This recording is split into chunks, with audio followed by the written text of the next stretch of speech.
and feeling like we were working on a lot of things around curriculum and around assessment, but maybe we weren't as focused on the curriculum of our students as we could be. So we really wanted to get some teachers to volunteer to be part of a project to just simply think about that question. What does the experience of our students look like here at East and West Leyden High Schools? And how could it be enriched and improved?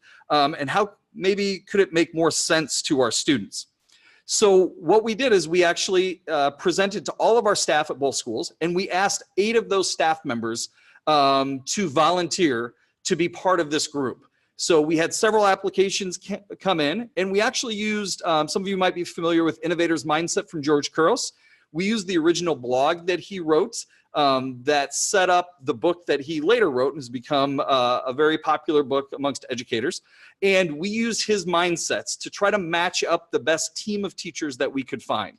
So actually, among the 8 teachers that we have now, a few of them changed out. We brought a few people in, a few people, left the district or went on to other opportunities. But the teachers that we have now, we feel like are a very well-rounded team because they bring in those different mindsets. So we have risk takers, we have people that are really very organized, but all of them have this common lens that they bring to the program.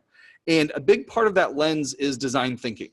So what we did is we told them up front that we were going to give them professional development in design thinking. And really, if you're not familiar with that, we can share some resources later. But the focus of design thinking is focusing on building empathy for your students, at least in education, or your end user if you're designing something else. So these teachers got together, and for several months, they actually conducted empathy interviews. They surveyed students and staff members and really learned as much as they could about the current state of the experience at East Leyden. And then they spent the next 2 years designing something where they felt like it could be, could help to improve that experience.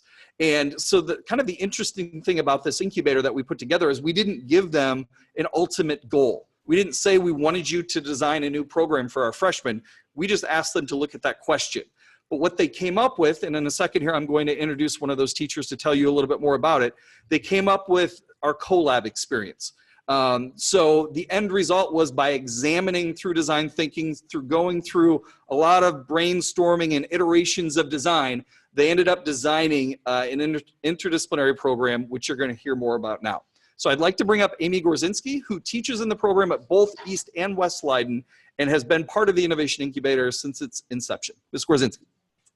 Hi, thank you for joining us today and wanting to learn more about our Co.Lab program. Like Jason talked about, Co.Lab was a 3-year process.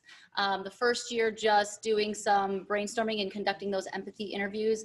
And it was a really unique experience because like Jason said, there was no true end goal in sight when we started.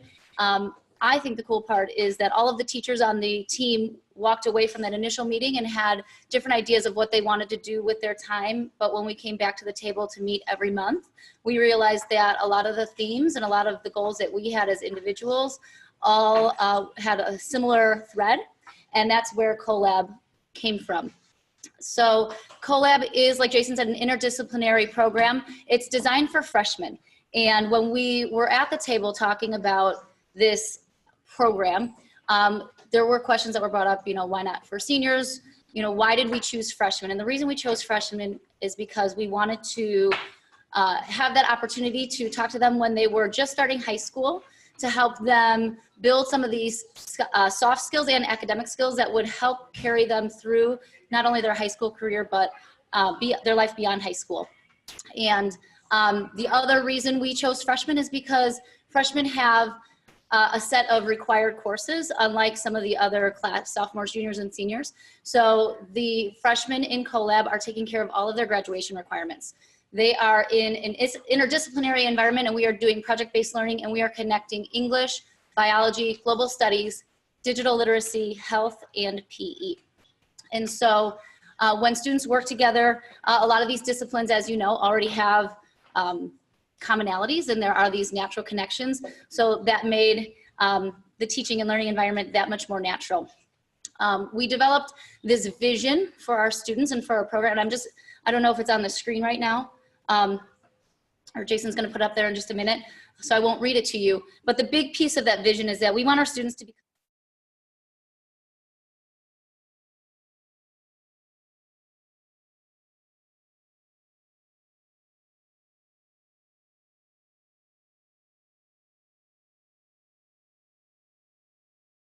And our students in just a second will talk you through what we did to introduce that theme and how they demonstrated their learning, and it was all connected to that theme. In quarter two, we talked about adversity. In quarter three, our theme was resilience. And now in quarter four, our theme is contribute. So we do a lot of the same things that students do in traditional classes. They take notes, we have direct instruction, there's collaborative time, but we have the benefit of a team of teachers who are working together, who are planning every single day for 3 hours to execute this plan and to help these students be more collaborative, make connections in their community, kind of rise to the occasion. We challenge them a lot to not just do their best, but to reach goals that they're not even sure that they're capable of. I'm going to turn it over to two of our students right now. They're going to talk to you about our quarter one theme, the curriculum, and most importantly, I think, what they did for our exhibition. So right now, if Tania and Grace could join me.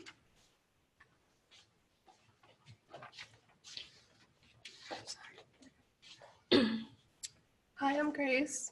Hi, I'm Tania. So for quarter one, our theme was identity. We examined our own identity through different layers and experiences added to our identities. We created artifacts that embraced our personality.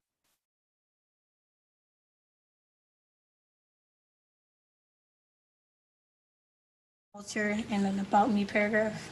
Exhibition was modeled like a museum. We call it the Museum of We, or Exhibition of Me. Each student was created an artifact that showed off their individual identities. We had parent, teachers, and students come visit our exhibition and walk around to see our artifacts. Some skills that we developed during this time was design and communication. During exhibition, we presented to work with others and explained why we chose certain artifacts to represent our identities. Classmates were able to bring in books, trophies, jerseys, medals, and I brought in personally my own original art pieces. My favorite part about quarter one was being able to show through our artifacts and such as our neighborhood maps and our about me poem, but I also got to express my individual self. So I don't know if there's any questions right now, but just to fill in a little bit more about what Grace and Tania touched on, from the student perspective, they were able to, in class, create these artifacts that represented different aspects of their identity. And as teachers, it was a very unique experience. Finally, I teach digital literacy, and for my entire career, I've always wished that I could co-teach and collaborate with an English teacher, because my class is really about communication and visual communication, and that's not necessarily my area of expertise, the writing and the revision process.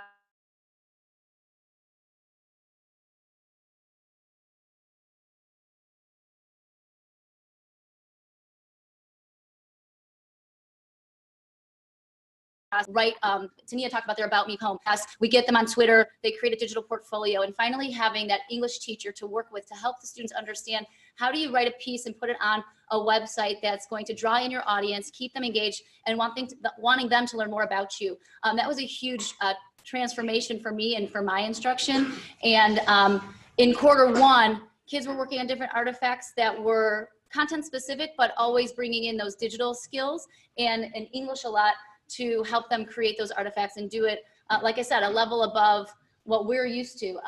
For quarter two, it started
Beth? Should I just We keep have going to where I back left up. off? Awesome. So as I mentioned, in Unit 1, things were a little more segmented and compartmentalized. And in Unit 2, we were able to take advantage of that team of teachers with all different, coming from all different content areas and having different, a different skill set and areas of expertise to help our students create an awareness campaign about an issue in our world that people face. So I'm going to have Sierra and Yasmin come talk to you a little bit about Unit 2. Hi, I'm Yasmin. And I'm Sierra. Quarter 2 was based on the themes of adversity. This quarter gave us a chance to shine a light upon an issue we felt strongly about and wanted to share with others. For exhibition, we created an awareness campaign. The parts of the campaign included a 1-minute video, a brochure, and a display to view our various topics. Some students worked on deforestation and how it negatively affects the environment, city violence, and how it increased over the years. My group and I did animal fostering and adopting. We did end up winning $500 to donate to an organization of our choice. Our exhibition was set up like a movie premiere. Family members and other guests sat in the auditorium and watched our videos.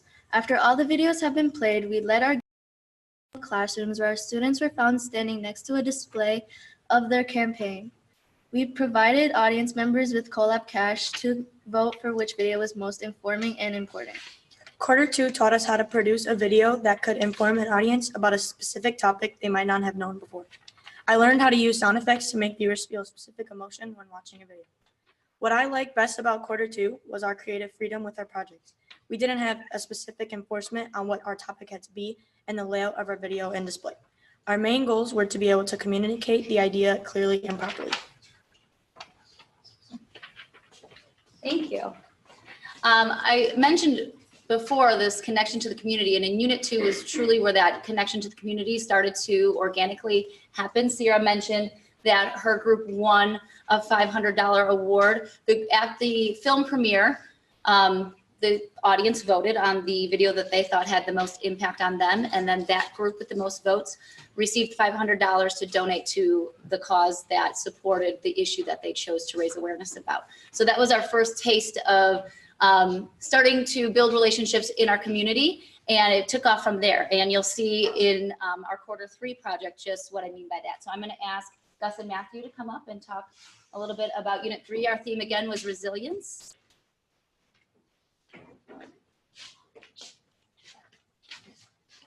So as Ms. Korzinski said, the theme for Quarter 3 was resilience.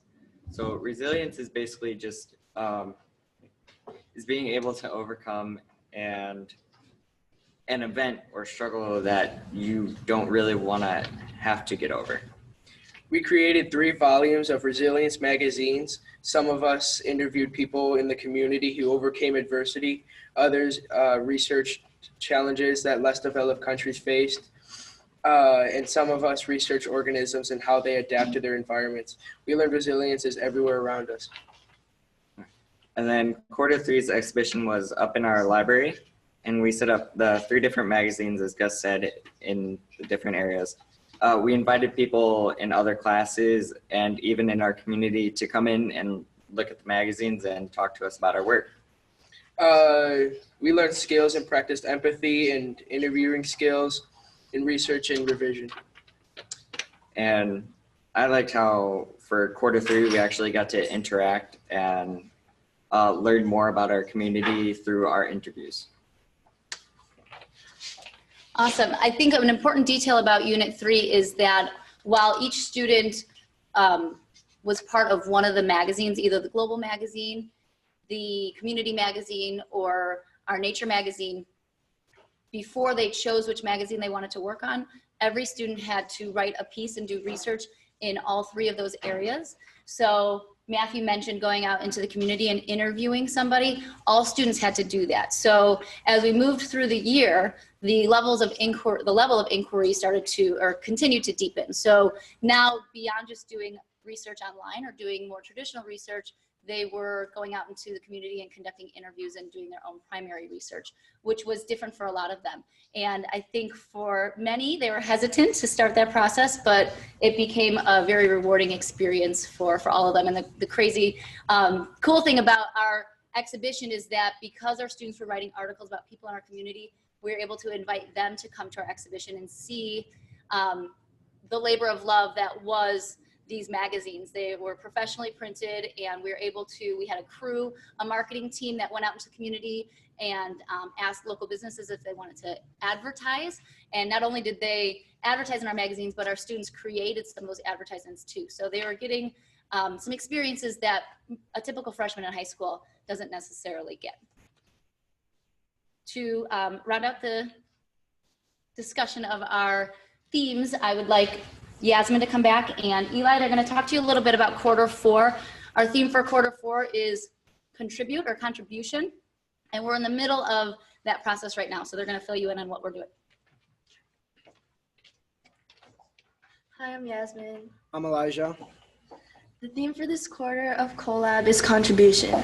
The definition of contribution is something that you give, do, or help to achieve something together with other people to make something successful. As Co.Labians, with the help of our teachers, our project this quarter is to go out to the community and give time to those who need it so we could have an impact on the world. The mayors of our village came in to talk about what they do to help the community and how we can help as well. Each student selected their own group with classmates who have similar passions about the community as them. Our group is going to work with an animal shelter to groom, walk, and photograph dogs to get them ready for adoption.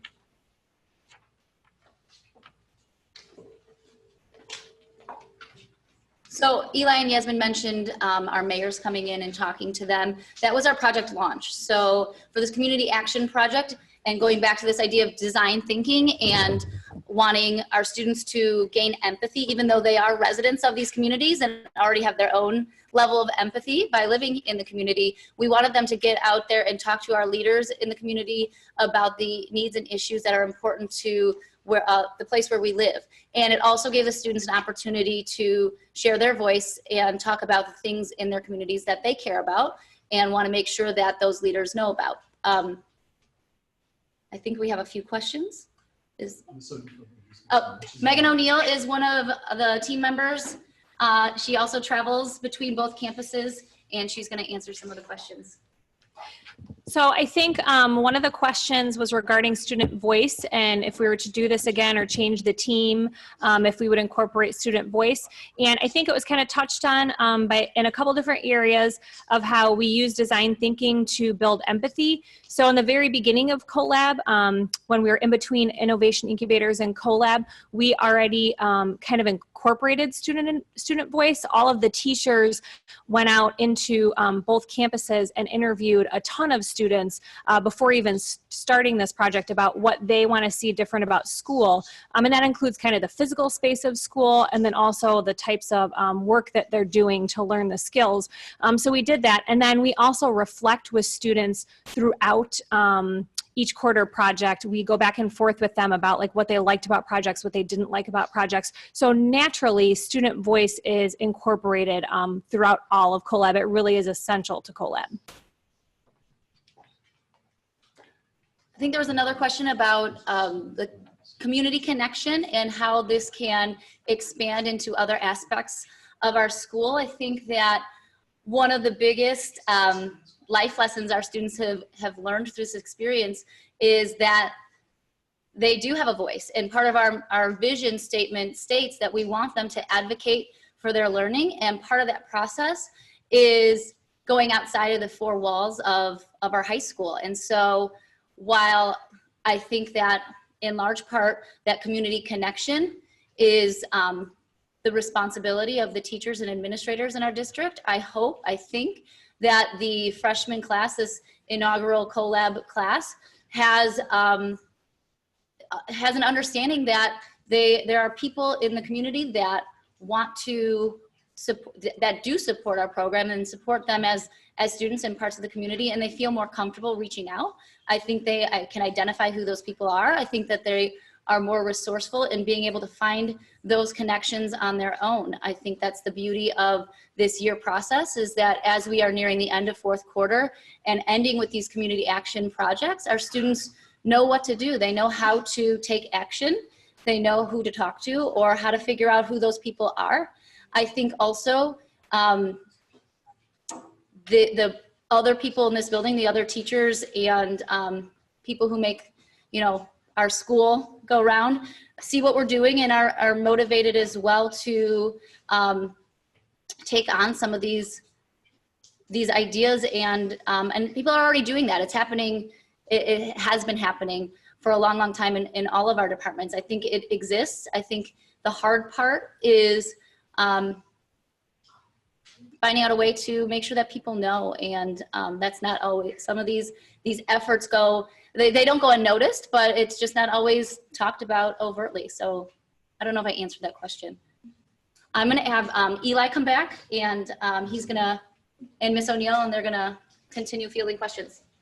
Yeah, so one of the next questions was about how this experience has maybe changed or influenced or impacted a student's view on school or on learning. And so Eli is going to speak a little bit to that. So I thought high school was going to be more like independent work, and Co.Lab has really taught me to collaborate with others and how to work as a team. And I really have made some strong bonds with classmates, not only classmates, but teachers. And I think Co.Lab just is a really great program to show you that high school isn't just about doing it yourself, but it's also working with others. All right, thank you very much. So just as we get ready to wrap up here, I think we've addressed the questions. Hopefully in the resources that are shared out and the link we can share, certainly our contact information here at Leyden. I'm happy to help work with anyone else. I know we didn't have the actual class going in. Again, that is our time zones and our late start today affect that a little bit. The class is actually gonna start, but you can take a peek behind me here. And that glass wall that you see actually opens up to another space. We have 2 additional classrooms, and you can see all of the furniture in here is writable, it's agile, so they move the spaces constantly to adapt, and you can certainly see the technology is available, but it's not what we're focused on at all.